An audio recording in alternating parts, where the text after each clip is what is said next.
He didn't shove her to correct her. He drove his palm between her shoulders like she wasn't human, laughing as she hit the hardwood, glass exploding around her like shrapnel. The room froze. Even the jazz choked silent.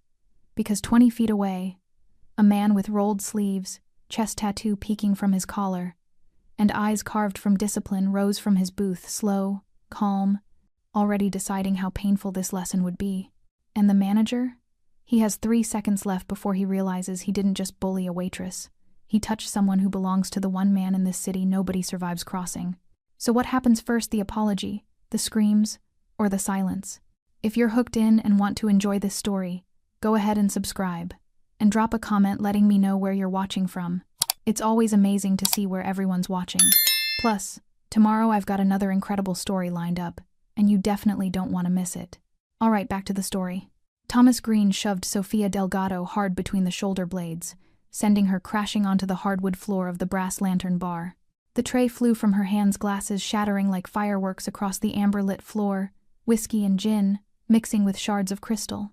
Maybe you're not cut out for this kind of work, Thomas growled, his voice cutting through the jazz melody that had been humming from the speakers.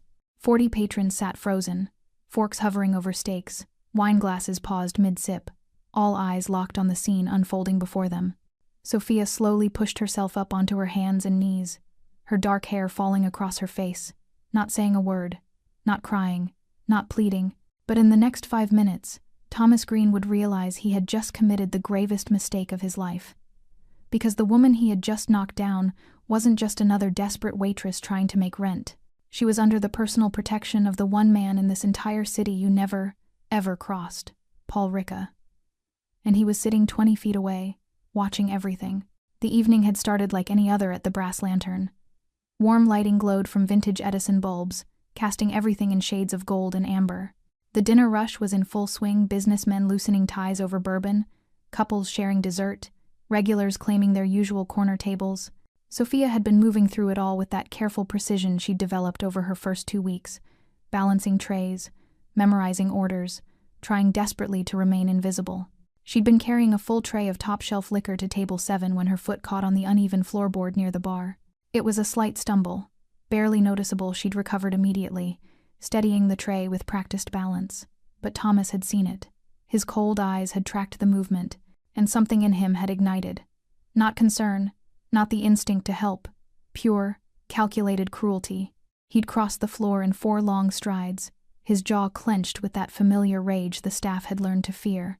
Without warning, without words, he'd shoved her, hard. The kind of shove meant to humiliate, to remind everyone in the room who held power and who didn't. Now Sofia knelt on the floor, her white shirt soaked with whiskey, her palms pressed against the hardwood among the glittering shards. She didn't look up, didn't defend herself. She simply breathed slow, measured breaths that seemed almost meditative in their control. "Get up," Thomas hissed, standing over her with his arms crossed. "Clean this mess. And if you can't handle the job, maybe you should find work somewhere else." A few patrons shifted uncomfortably in their seats. One woman at the bar opened her mouth as if to protest, but her husband touched her arm, shaking his head. Nobody challenged Thomas Green. That was the unspoken rule at the Brass Lantern. But then came the sound. A chair scraping against hardwood. It was a subtle sound, barely audible beneath the jazz still playing overhead. But it carried weight, the way thunder carries weight even before you hear the full crash of it. From the corner booth, partially hidden by the strategic placement of a decorative divider and the low amber lighting, a man rose slowly to his feet. Paul Ricca stood 6'2", his broad shoulders filling out a white dress shirt with the sleeves rolled to his elbows. Intricate tattoos covered his forearms, symbols and script that told stories only certain people could read. His thick beard was immaculately groomed, his dark hair combed back, revealing a face carved from stone and patience. His eyes, dark and utterly calm, fixed on Thomas Green with the kind of attention that suggested he was memorizing every detail for later. He didn't rush, didn't shout. He simply began walking forward, his footsteps measured and deliberate, each one falling like a gavel in a silent courtroom. The 2 men who'd been sitting at the bar noticed immediately. They exchanged a glance, their faces draining of color, and quietly slid off their stools, backing toward the exit. Thomas was still standing over Sofia, oblivious to the shift in atmosphere, drunk on his own sense of authority. But Sofia still on her knees, still breathing slowly, finally lifted her head. And for just a moment, just one fleeting second, the corner of her mouth curved into something that wasn't quite a smile, because she knew what was coming. And the brass lantern would never forget what happened next. If you felt your chest tighten just now, don't just watch. Hit subscribe, because what comes next will stay in your head all night. 3 weeks earlier, Sofia Delgado had arrived in the city with nothing but a worn duffel bag, $200 in cash, and a phone number written on the back of a business card. The card was creased from being folded and unfolded too many times, the ink slightly smudged from nervous fingers. It simply read, Paul Ricca and a local number. No title, no address. Just a name that meant everything to those who knew, and nothing to those who didn't. She'd stood outside the bus station for 20 minutes, watching people rush past with their purposeful strides and expensive coats, wondering if she'd made a mistake coming here. The city felt too big, too loud, too indifferent. Back home, no. Not home anymore, she reminded herself back there. Everyone knew everyone's business. Here, she could disappear, and disappearing was exactly what she needed. The phone call had been brief. Paul's voice, deep and measured, had asked only 2 questions. Are you safe? And do you have a place to stay? When she'd answered no to the second question, he'd given her an address and told her a key would be under the mat. Tomorrow, he'd said, we'll talk about work. The apartment was small but clean, a studio in a neighborhood that straddled the line between working class and forgotten. It had a bed, a table, a kitchen the size of a closet, and bars on the windows. To Sofia, it was a palace. For the first time in 3 years, she'd slept without listening for footsteps in the hallway. Now, as she knelt on the floor of the brass lantern, surrounded by broken glass, that memory felt like it belonged to someone else, some other version of herself, who still believed the world might offer mercy without demanding payment. She'd learned better since then. In her first week at the bar, Sofia had kept her head down, spoken only when necessary, and perfected the art of reading a room. She watched how Thomas moved through the space like a storm system, staff members checking his location before stepping into the open, conversations dropping to whispers when he approached. She'd seen him berate a busboy for leaving water spots on glasses, watched him dock a server's pay for smiling too much at male customers, observed the way he positioned himself in doorways, blocking exits, making people squeeze past him just to remind them who controlled the space. She recognized the behavior immediately. Different uniform, different location, but the same disease. A man who confused fear with respect, control with strength. The other servers had tried to warn her in their careful, quiet ways. Don't make eye contact when he's in a mood. If he starts asking personal questions, keep your answers short. Never, ever correct him, even if he's wrong. Sofia had thanked them and continued working, because she'd survived worse than Thomas Green. She'd survived someone who made Thomas look like a child playing dress-up with his father's authority. In her small apartment, tucked inside the front pocket of her duffel bag, she kept a photograph.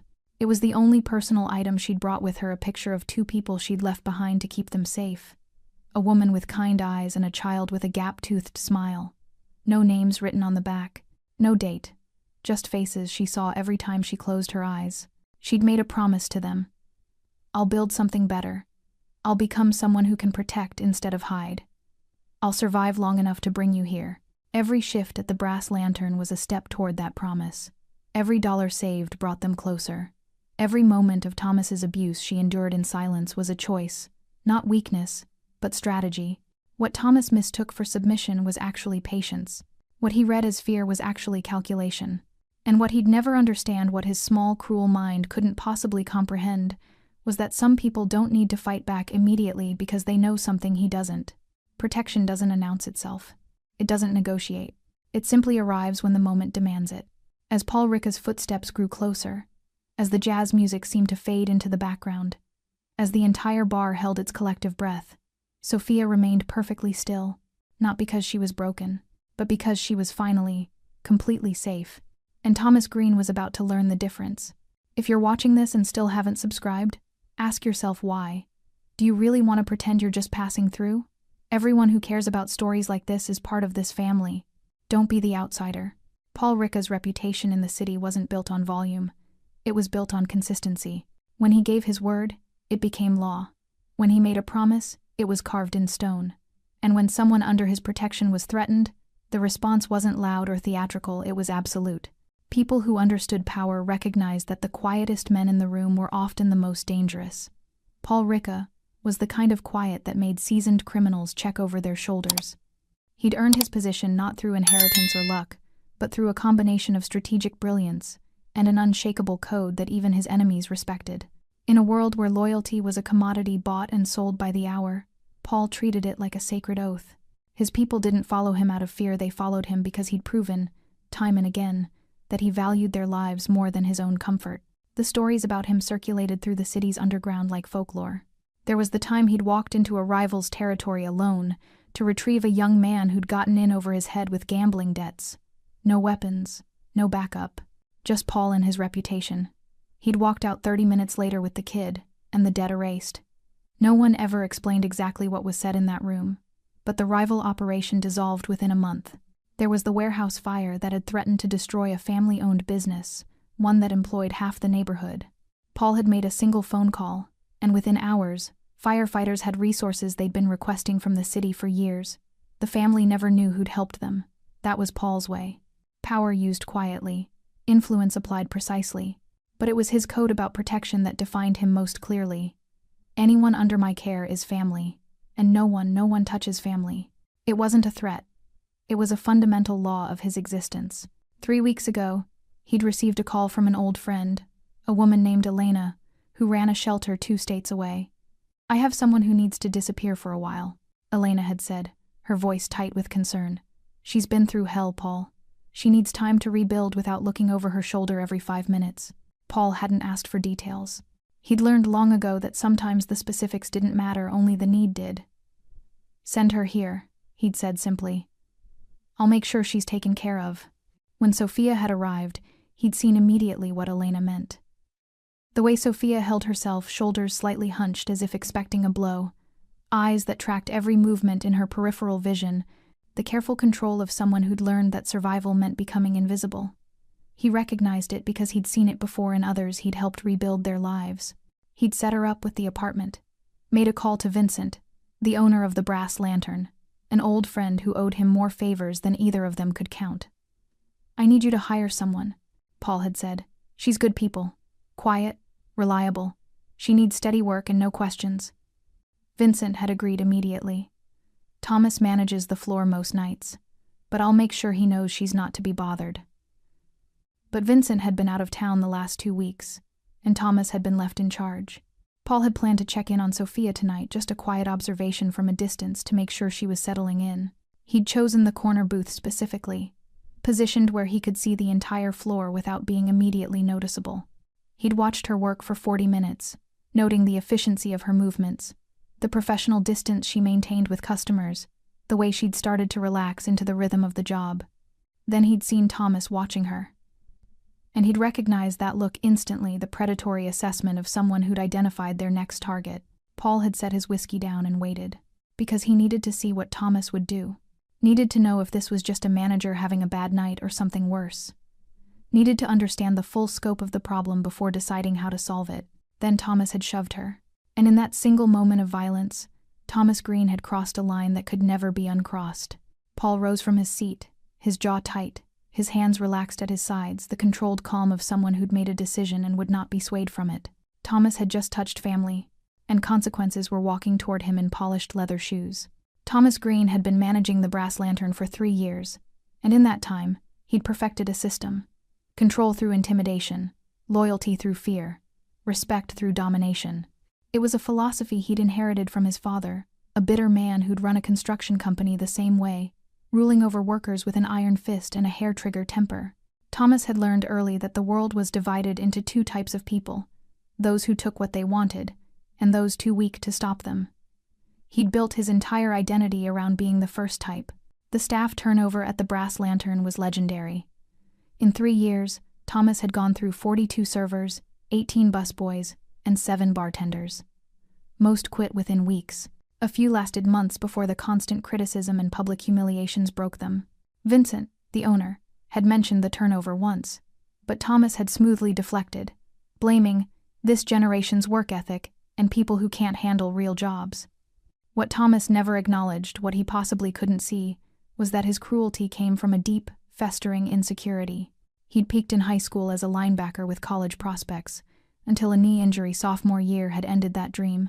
He'd watched former teammates go on to scholarships and success while he'd stayed behind, taking a management position at his uncle's bar. Every server who worked under him represented something he couldn't articulate: the life he'd wanted, the respect he'd never earned, the power he'd never legitimately possessed. So he took it, one public humiliation at a time. Sophia had seemed like the perfect target from day one: quiet, deferential, new to the city with no apparent connections. She never pushed back, never complained, never met his eyes when he criticized her. To Thomas, that silence was confirmation of his authority, proof of his power. He'd been building up to tonight's confrontation for 2 weeks, testing boundaries with small cruelties, criticizing her uniform, assigning her the worst sections, docking her pay 15 minutes for arriving at 4:47 instead of 4:45. Each time, she'd simply nodded and continued working. Her compliance had emboldened him. When he'd shoved her tonight, it was meant to be a statement, a public demonstration that he controlled this space and everyone in it. The fear in the other servers' eyes, the shocked silence from the patrons, even the sound of glass shattering, it all fed something dark and needy inside him. Standing over Sophia's kneeling form, Thomas had felt something close to euphoria. This was power. This was control. This was respect. Then he'd heard the chair scrape. Now, as Paul Ricca walked toward them with that measured, deliberate pace, Thomas felt the first cold finger of doubt trace down his spine. Something in the room had shifted. The other servers had gone pale. The 2 men at the bar had actually left, and the patrons were no longer looking at Sophia with pity. They were looking at him with something that resembled fear. For him, "Is there a problem here?" Thomas tried to inject authority into his voice, but it came out slightly higher than intended. Paul didn't respond immediately. He simply continued walking, his dark eyes never leaving Thomas's face. When he reached them, he stopped 3 feet away, close enough to be threatening, far enough to be controlled. "Step away from her," Paul said quietly. The voice was low, almost gentle, but something in it made Thomas's hands tremble.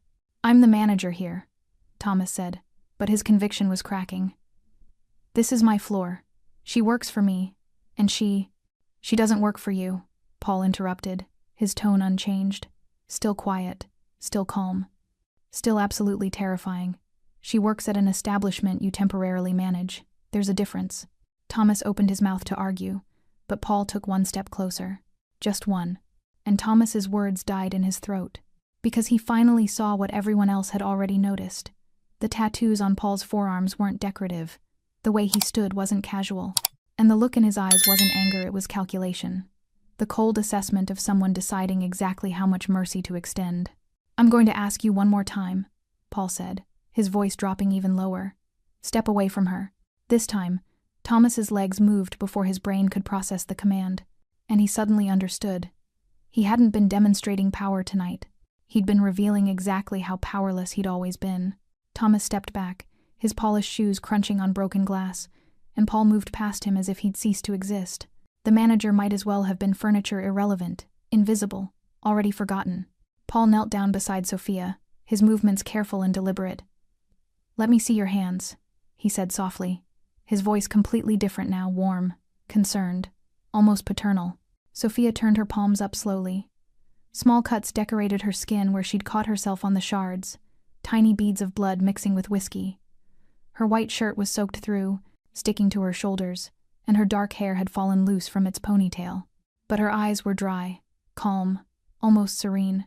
Paul pulled a clean handkerchief from his pocket, the old-fashioned kind, pressed and folded, and gently began dabbing at the cuts. "You okay?" he asked quietly, meant only for her. "Yes," Sophia whispered, not a tremble in her voice, not a hint of the victim everyone expected her to be. "Good."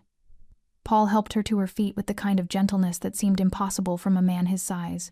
His hand on her elbow was steady, supportive, but not controlling. He brushed a piece of glass from her sleeve. "Go to the back. Clean up. Take your time." Sophia nodded once and walked toward the kitchen, her posture straightening with each step. The other servers parted for her like water, their faces a mixture of awe and confusion. She wasn't crying, wasn't shaking, wasn't broken, and that's when the whispers started. "Who is that guy?" someone murmured at table 4. "Did you see his tattoos?" A woman whispered to her date. Why isn't she upset? Another patron asked, confused by Sophia's composure. One of the bartenders, Danny, who'd worked at the Brass Lantern longer than anyone, leaned toward his coworker and whispered urgently, "That's Paul Ricca. I've seen him before. We need to stay out of this." "Who?" the younger bartender asked. "Just trust me. Don't look directly at him. Don't get involved. And for God's sake, don't take Thomas's side in whatever's about to happen." Thomas stood frozen near the bar, his face cycling through emotions too quickly to track confusion, anger, fear, indignation.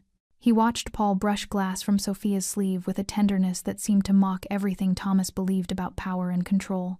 "I don't know who you think you are," Thomas started, his voice trying to reclaim authority but landing somewhere near desperation. "But you can't just—" Paul turned his head slowly. Didn't fully face Thomas. Just turned his head enough that his eyes locked onto the manager with the weight of a physical blow. Thomas's sentence died mid-breath. "We'll talk," Paul said quietly.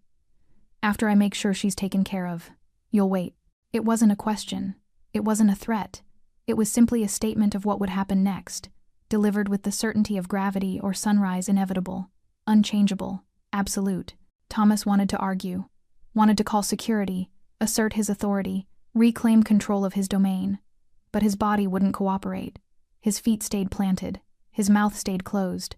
Because some primal part of his brain, the part that had kept his ancestors alive on the savannah, was screaming that challenging this man further would be the last mistake he ever made.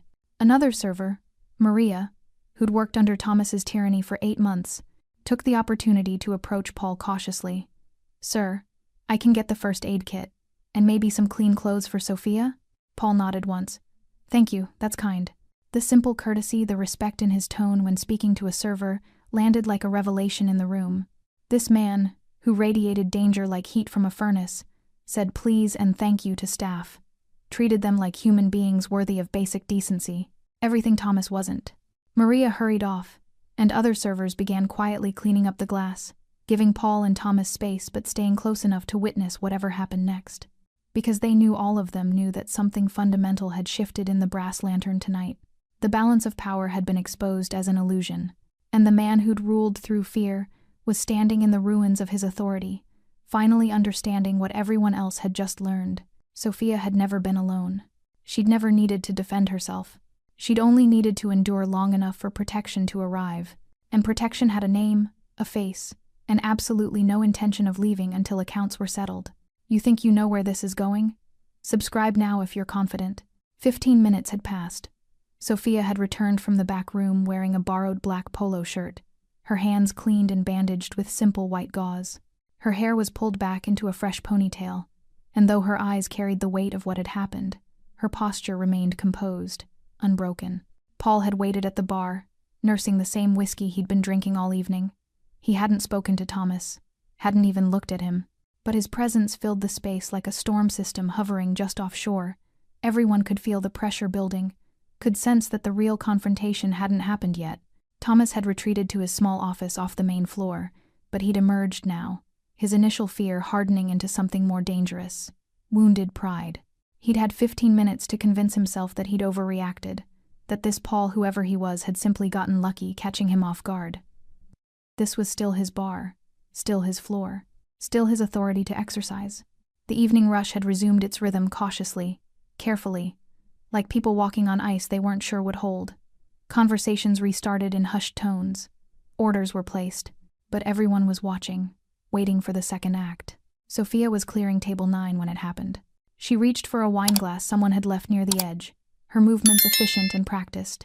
But Thomas appeared beside her, his timing deliberate, his presence invasive.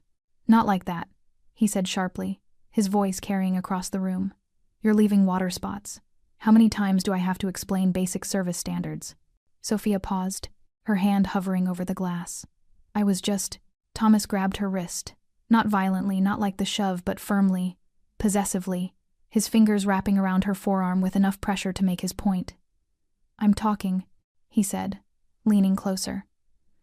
"When I'm talking, you don't make excuses. You say, 'Yes, sir,' and you do better. Understood?" The bar went silent again, faster this time, like everyone had been waiting for exactly this moment.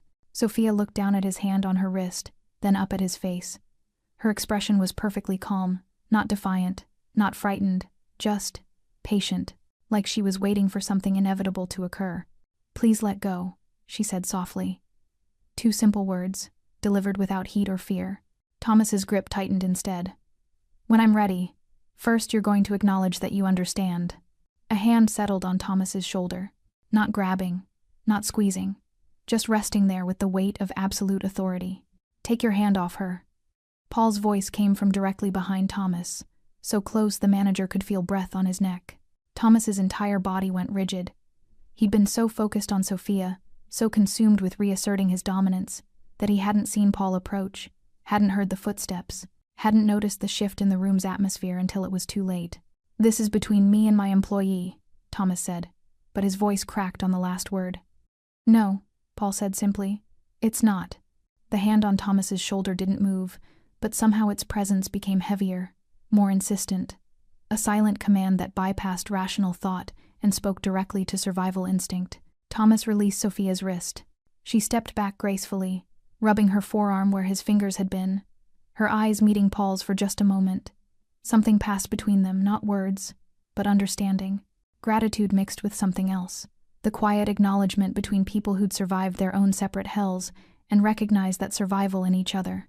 Paul stepped around Thomas, positioning himself between the manager and Sophia. He was close enough now that Thomas could see the details he'd missed before. The scar along Paul's jawline, partially hidden by his beard. The calluses on his knuckles. The way his eyes didn't blink, didn't waver, didn't offer even a molecule of uncertainty.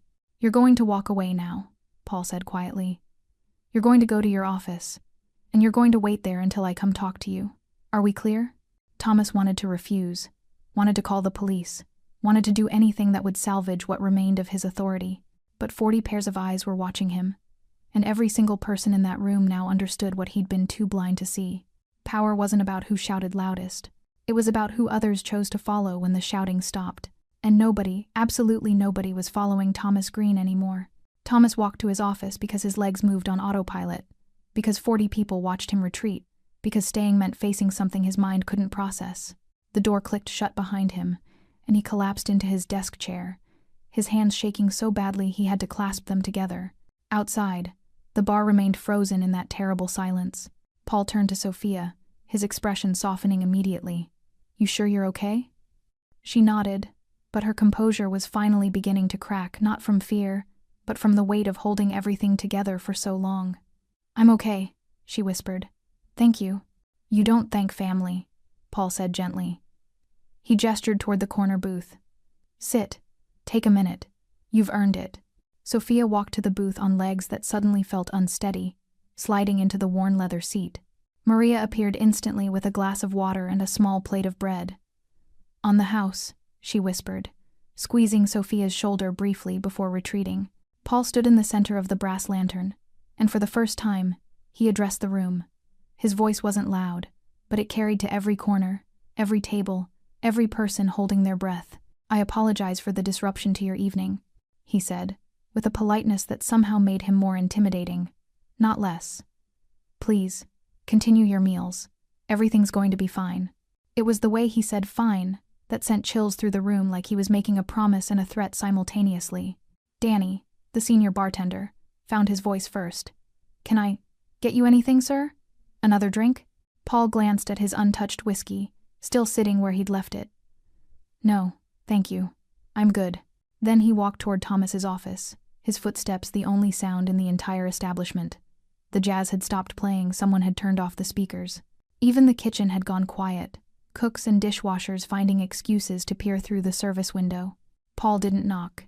He simply opened the door and stepped inside, closing it behind him with a soft click that somehow felt louder than a slam. Thomas stood immediately, trying to summon whatever authority remained. "Look, I don't know what your relationship is with Sophia, but this is still my bar, and I have every right to." "Sit down." Paul's voice was barely above a whisper. Thomas sat. Paul didn't.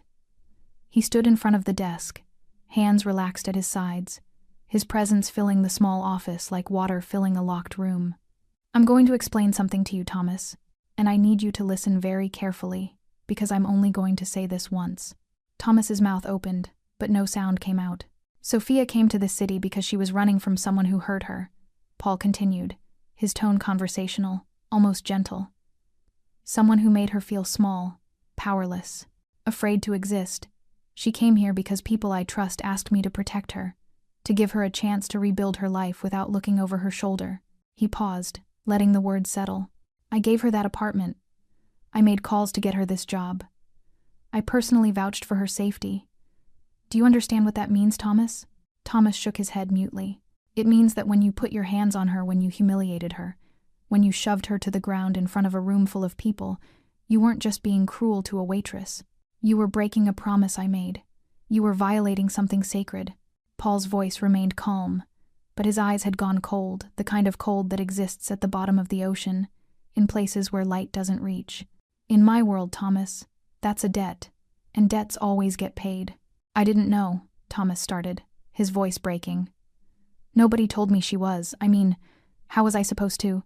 You weren't supposed to put your hands on anyone, Paul interrupted quietly. Manager or not, bad day or not, that's basic human decency. But you did it anyway, because you're a small man who mistakes cruelty for strength. Thomas's face flushed red, shame and anger warring across his features. Paul leaned forward slightly, his hands resting on the desk. Here's what's going to happen. You're going to pack up your personal items. You're going to leave this bar tonight. And you're never coming back. Not as an employee. Not as a customer. Not even to walk past on the sidewalk. You can't fire me, Thomas said desperately. You don't own this place, Vincent. Vincent and I go back 20 years, Paul said simply. Who do you think he's going to believe? The question hung in the air, rhetorical and devastating. Thomas slumped in his chair, the last of his resistance crumbling. This isn't fair. No, Paul agreed. What you did to Sophia wasn't fair. This? He gestured at the office, at Thomas's collapsed posture. This is mercy. He straightened, adjusting his sleeves. You have 10 minutes. After that, I come back. And you don't want me to come back. Paul walked to the door, then paused with his hand on the handle. One more thing, Thomas. If I ever hear that you've treated another employee anywhere, any job the way you treated people here, we'll have a very different conversation. And I won't be this generous. He didn't wait for a response. He simply opened the door and stepped out, leaving Thomas alone with the wreckage of his authority and the terrifying certainty that he'd just been given the only warning he would ever receive. Outside, the bar began to breathe again. But everyone knew, the brass lantern would never be the same. If you're still watching without subscribing, understand something. You're choosing to watch power happen instead of stepping into it. Hit subscribe. Don't be the one who stands by doing nothing. Thomas Green left through the back door of the brass lantern 12 minutes later, carrying a cardboard box containing a coffee mug, a framed photo of himself in his high school football uniform, and a half-empty bottle of cologne he kept in his desk drawer. His face was blotchy, his eyes red-rimmed, and his hands still trembled as he fumbled with his car keys. He didn't say goodbye to anyone, didn't make eye contact with the kitchen staff who watched him pass, didn't look back at the bar that had been the center of his identity for 3 years, because looking back would mean acknowledging what he'd lost, and Thomas wasn't ready for that kind of honesty yet. Inside, Paul stood near the bar, speaking quietly with Danny, the senior bartender. Vincent should be back tomorrow, Paul was saying. Can you manage the floor tonight? Just get through the rest of the shift. Danny nodded quickly, still visibly nervous, but honored by the trust. Yes, sir. Absolutely. We'll take care of everything. Good man. Paul placed a hand briefly on Danny's shoulder, the same gesture that had terrified Thomas. But here it felt different. Affirming. Respectful. And Danny? The way Thomas ran this place? That's over. You treat people right, they'll work hard for you. You don't need fear to get respect. Understood, Danny said, his voice stronger now. He glanced toward where Sophia still sat in the corner booth, sipping water and speaking quietly with Maria. Will she be okay? She's stronger than all of us, Paul said simply. But yeah, she'll be okay. The evening continued with a strange, tentative energy. Patrons who'd been planning to leave early found reasons to stay, ordering another round, lingering over dessert. They'd witnessed something significant, something that would become a story they'd tell for years. I was there the night Paul Ricca walked into the brass lantern. The night power shifted hands without a single punch thrown. The servers moved differently too, shoulders a little straighter, voices a little clearer, like they'd been holding their breath for years and someone had finally told them it was safe to exhale. Paul approached Sophia's booth an hour later, sliding into the seat across from her. The bar had thinned out just a handful of regulars nursing final drinks, the dinner rush officially over. "You should go home," he said gently. "You've had enough for one night." Sophia looked up from the cup of coffee Maria had brought her. "I can finish my shift. I don't want anyone to think." "Nobody thinks you're weak," Paul interrupted. "Trust me, after tonight, that's the last thing anyone thinks about you." She smiled faintly, the first real smile he'd seen from her since she'd arrived in the city. "He was scared of you." "He should have been scared of you," Paul countered. "You're the one who survived whatever brought you here. You're the one who got back up off that floor without falling apart. I just showed up." "You did more than show up." Sophia's voice caught slightly. "You kept your promise. When Elena told me to call you, I didn't know if I could trust it. Didn't know if anyone would actually—" She stopped, swallowing hard. "Thank you doesn't feel like enough." Paul leaned back, his expression softening in a way few people ever saw. "Elena saved my sister's life 15 years ago, got her out of a situation that would have killed her. So, when Elena calls and says someone needs help, I don't ask questions, I just help. That's how this works. That's how we survive." "Your sister, is she okay now?" "She's a doctor in Seattle," Paul said, pride evident in his voice. "Married, 2 kids. She got the chance to become who she was supposed to be, instead of who circumstances tried to make her." He met Sophia's eyes. "That's what I want for you. The chance to become who you're supposed to be." Sophia's eyes filled with tears, the first she'd allowed herself to shed all night. "I left people behind," she whispered. "People I love. I promised them I'd build something better and bring them here. But some days I wake up and wonder if I made a mistake. If I'm strong enough to actually do this." "You are," Paul said with absolute certainty. "You know how I know? Because you're still here. Because you didn't quit after the first time Thomas humiliated you. Because you got knocked down tonight and your first thought wasn't revenge or rage, it was getting back to work." He paused. "That's not weakness, Sophia. That's the strongest thing I've ever seen." She wiped her eyes with the back of her hand, smiling through tears. "Elena said you were good people. She didn't mention you were also a therapist." Paul laughed, a genuine, warm sound that transformed his entire face. "I'm definitely not qualified for that. I just know what it looks like when someone's fighting to survive. And I know that people like us, we look out for each other. Not because we're weak, because we're strong enough to admit we can't do everything alone." Maria approached tentatively. "Sorry to interrupt, but Vincent just called. He heard what happened, and he's on his way back from his trip. Should be here in about 3 hours. He wanted me to tell you he's sorry, Paul. He had no idea Thomas was—" She gestured helplessly. "It's handled," Paul said simply. "Tell Vincent I'll talk to him tomorrow. Tonight, just close up normal time. Everything's fine." After Maria left, Sophia stood slowly, testing her legs. "I should go. Let you get home too." "I'll walk you out," Paul said, rising with her. They moved through the bar together, and every person they passed nodded respectfully, not to Paul, but to both of them. Sophia noticed it, felt something shift inside her chest. She wasn't invisible anymore. Wasn't just another victim trying to disappear into the background. She was seen, protected, valued. At the door, Paul paused. "You take tomorrow off, paid. Come back Tuesday when you're ready." "I'll be ready," Sophia said firmly. "I know you will." He held the door open for her. "But take the time anyway. Healing isn't weakness either." As Sophia stepped out into the cool night air, she turned back once. "Paul, the people I left behind, when I'm ready to bring them here, will you help me?" Paul's answer was immediate.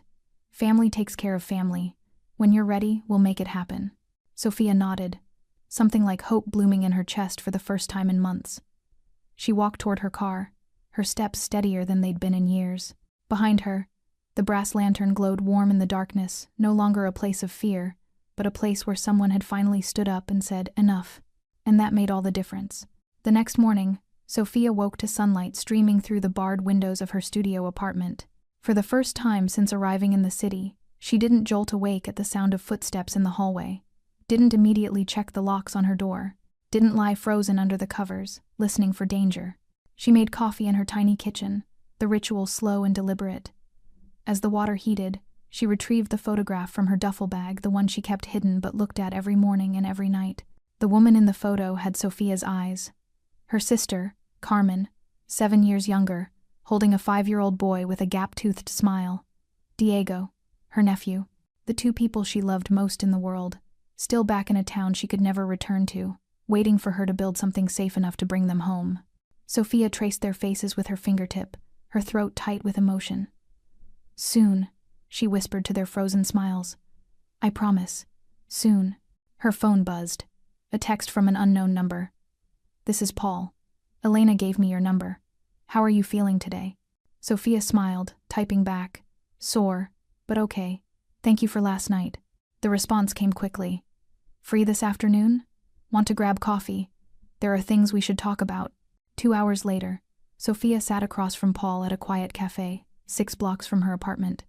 He'd chosen a corner table, positioning himself where he could see both entrances, a habit she recognized in herself. "You don't have to tell me everything," Paul said after they'd ordered.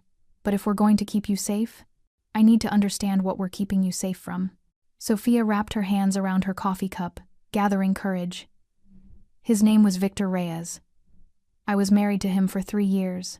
Paul's expression didn't change, but his attention sharpened. "He was charming at first," Sophia continued, her voice steady despite the tremor in her hands. "Everyone loved him. Successful businessman, generous with friends, always knew exactly what to say.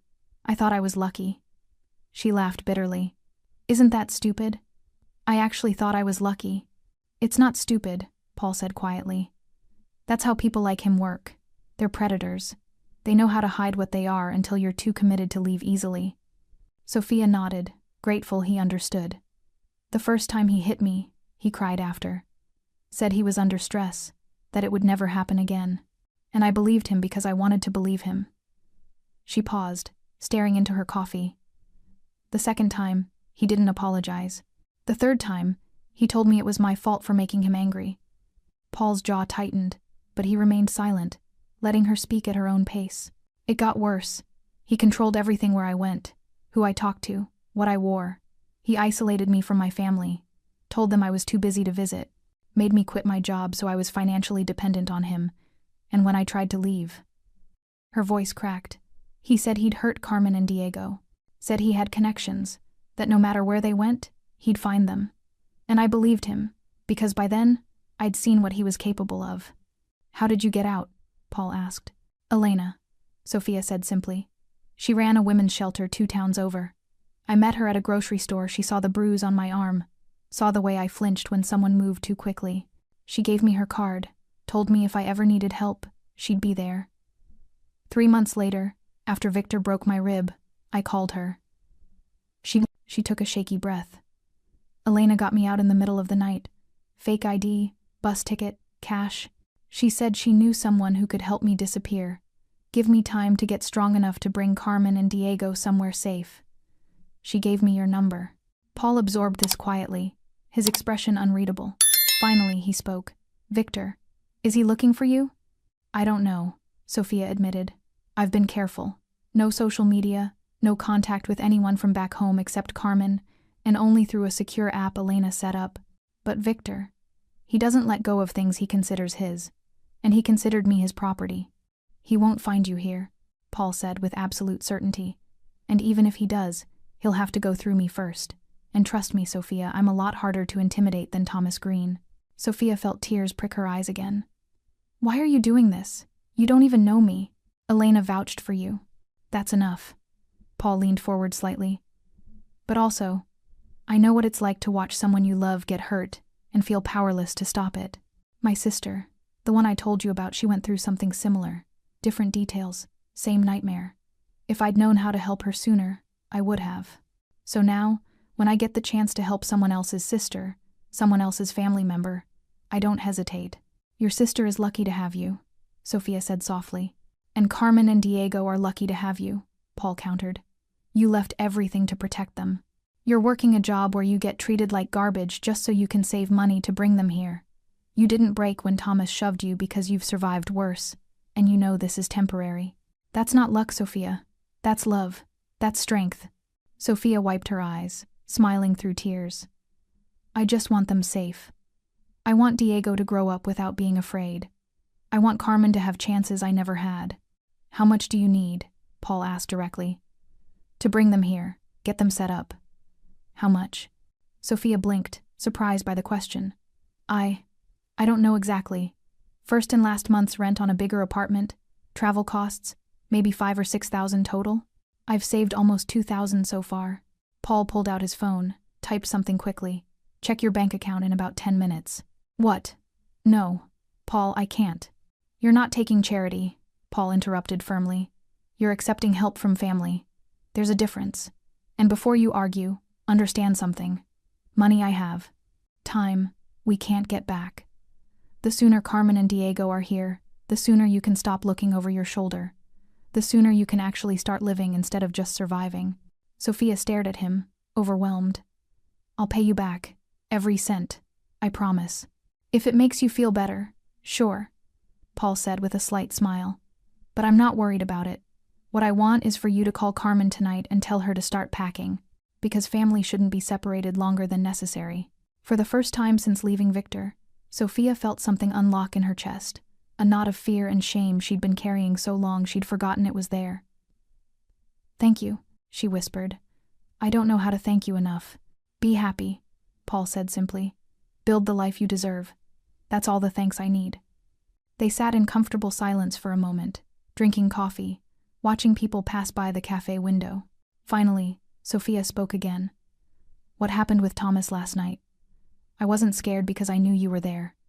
Because for the first time in years, I knew someone had my back. That's a gift, Paul. That's everything. Paul nodded slowly.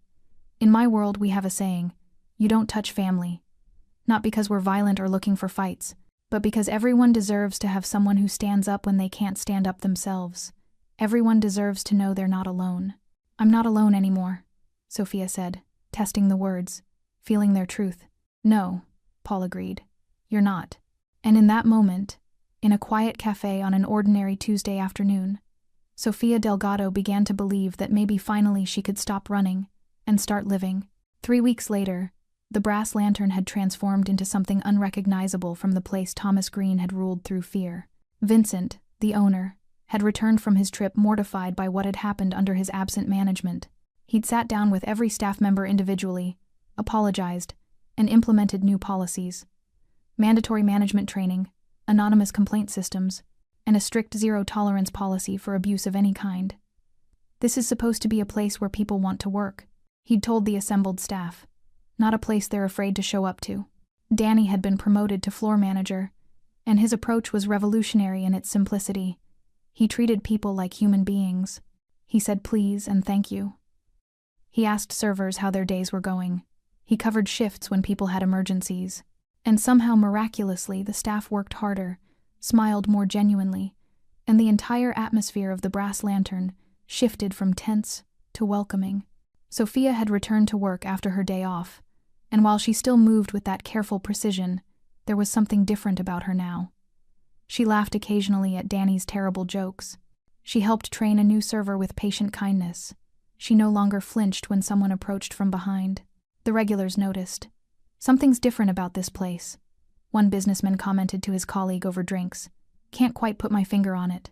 Management changed, his colleague replied knowingly. New guy actually seems to give a damn. But the real change wasn't just management. It was the story that had rippled through the staff, the regular customers, and eventually throughout the neighborhood, the night someone had finally stood up to Thomas Green. The night Paul Ricca had walked into the brass lantern and reminded everyone that power without accountability is just tyranny waiting to collapse. On a Thursday evening, exactly 1 month after the incident, Sophia stood near the bar during a slow moment, checking her phone. A message from Carmen lit up her screen, accompanied by a photo. Her sister and Diego standing in front of a bus station, suitcases packed, huge smiles on their faces. Tomorrow. We'll be there tomorrow. I can't believe this is real. Sophia felt tears spring to her eyes, happy tears this time, not the frightened, exhausted tears she'd cried so many nights in her small apartment. Maria noticed immediately. You okay? More than okay, Sophia said, showing her the photo. My sister and nephew, they're coming here. Tomorrow. Maria squealed with delight, hugging Sophia impulsively. That's amazing. "Oh my God, you must be so excited." "I am," Sophia admitted, laughing through tears. "I really am." Paul had helped arrange everything. A 2-bedroom apartment in a safe neighborhood, furniture donations from people in his network, even a job interview for Carmen at a local clinic where she could use her medical assistant certification. "Family takes care of family," he'd said when Sophia had tried to express her gratitude. "This is what we do." That evening, as the dinner rush wound down, Vincent approached Sophia with an envelope. "This is from all of us," he said warmly. "A little welcome gift for your family. Nothing fancy. Just, we wanted to help." Inside was $500 in cash and a gift card to a local grocery store. Sophia stared at it, overwhelmed. "I don't. You didn't have to. We wanted to," Vincent said firmly. "You're part of this family now. And from what I hear, you've been through enough. Let us help make this transition a little easier." Around the bar, servers and kitchen staff were nodding, smiling people who'd once been too afraid to speak up now united in genuine kindness. Later that night, as Sophia was finishing her shift, Paul walked through the door. He'd started coming by once or twice a week, never staying long, just checking in, maintaining presence without being intrusive. "Heard tomorrow's the big day," he said, sliding onto a bar stool. Sophia beamed. "Carmen sent me their bus schedule. They'll be here by 2 p.m. You need help picking them up? Moving stuff into the new place?" "Paul, you've done so much already." "That's not what I asked," he interrupted gently. "Do you need help?" Sophia's smile softened. "Yes, thank you. I'd really appreciate that." "Done." He accepted the water Danny poured for him. "How's Diego doing with the move?" "He's excited. Scared, but excited. Carmen says he keeps asking if there are parks here, if he'll make friends at his new school." Her voice caught. "He doesn't really understand why we had to leave. Doesn't know about Victor, about what I was running from. Carmen just told him we were moving for my new job." "He'll know when he's ready," Paul said wisely. "For now, let him be a kid. Let him have normal problems like making friends and whether the new school's cafeteria food is any good." Sophia nodded, grateful for the perspective. They sat in comfortable silence for a moment, watching the last few customers finish their meals, listening to the soft jazz that had replaced the tense silence of Thomas's regime. "Can I ask you something?" Sophia said finally. "Anything." "Why me? I mean, I understand Elena asked you to help, but you went so far beyond that. The apartment, the money, tonight with helping them move in. Why?" Paul considered the question carefully. "Because I can," he said simply. "Because I have resources and connections, and the ability to make people's lives better, without it costing me anything that matters. And because..." He paused, choosing his words. "Because I believe the world works better when we take care of each other. Not because we expect something in return, but because it's right. Because everyone deserves a chance to be safe and happy and free." He met her eyes. "You weren't just running from Victor. You were running toward something better, toward the life you deserved. And I got to be part of making that happen. That's not charity, Sophia. That's privilege. I'm lucky I got to help." Sophia wiped her eyes for what felt like the 100th time that month. "You're a good man, Paul Ricca." He smiled that rare, genuine smile that transformed his entire face. "I'm just a man who remembers what it's like to feel powerless, and who decided a long time ago that if I ever had power, I'd use it to make sure other people didn't have to feel that way." As closing time approached, and Sophia gathered her things to leave, she paused at the door of the brass lantern, looking back at the warm lighting, the clean tables, the staff laughing together as they cleaned up. This place had almost broken her, had brought her to her knees on a floor covered in broken glass, had made her question whether she was strong enough to survive what she'd escaped. But it had also given her something unexpected, a family, not by blood, but by choice, by loyalty, by people who'd decided that standing up for each other mattered more than staying silent and safe. Tomorrow, Carmen and Diego would arrive. Tomorrow, Sophia would stop being a woman running from her past and become a woman building her future. And the brass lantern, the place where it had all changed, would always be the spot where she learned the most important lesson of her life. You're never as alone as you think you are. Sometimes protection is sitting 20 feet away, watching, waiting. Sometimes, family is the people who stand up when you can't. And sometimes, the strongest thing you can do is simply survive long enough for help to arrive. As Sophia stepped out into the cool night air, she whispered a promise to the stars. "We made it. We're finally safe." Behind her, the brass lantern glowed warm in the darkness. A place where fear had been replaced by respect, where cruelty had given way to kindness, where one woman's courage and one man's loyalty had reminded an entire community what it meant to be human. And that was worth more than any power Thomas Green had ever imagined. Thanks for sticking with this story till the end. If you enjoyed it, you're going to love the next one. It's packed with unexpected turns and heartfelt moments. Click the image on your screen to keep the journey going, and make sure to hit subscribe for more amazing stories. Drop a comment and rate this story from 1 to 10. I can't wait to see what you think.